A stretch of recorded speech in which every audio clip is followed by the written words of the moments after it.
Be ye imitators of me, as I am of Christ.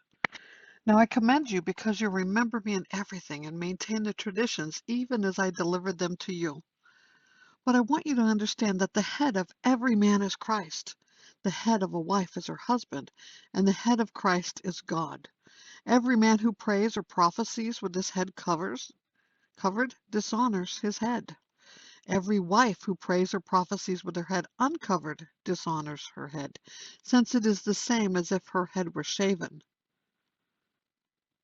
For if a wife will not cover her head, then she should cut her hair short.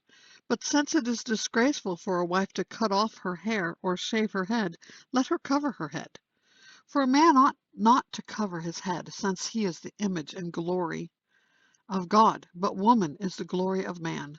For man was not made from woman, but woman from man. Neither was man created for woman, but woman for man. That is why a wife ought to have a symbol of authority on her head because of the angels. Nevertheless, in the Lord, woman is not independent of man, nor man of woman. For as woman was made from man, so man is now born of woman, and all things are from God. Judge for yourself. Is it proper for a wife to pray to God with her head uncovered? Does not nature itself teach you that if a man wears long hair, it is a disgrace for him? But if a woman has long hair, it is her glory, for her hair is given to her for a covering.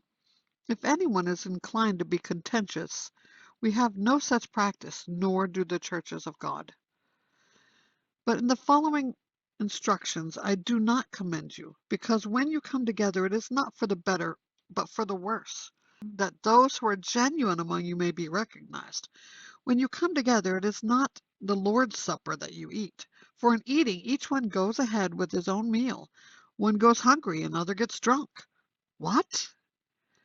Do you have houses to eat and drink in? Or do you despise the church of God and humiliate those who have nothing? What shall I say to you? Shall I commend you in this? No, I will not. For I have received from the Lord what I also delivered to you, that the Lord Jesus, on the night when he was betrayed, took bread. And when he had given thanks, he broke it and said, "This is my body, which is for you. Do this in remembrance of me." In the same way he also took the cup after supper, saying, "This cup is the new covenant of my blood. Do this as often as you drink it in remembrance of me. For as often as you eat this bread and drink this cup, you proclaim the Lord's death until he comes. Whoever therefore eats the bread or drinks the cup of the Lord in an unworthy manner will be guilty concerning the body and blood of the Lord when I come."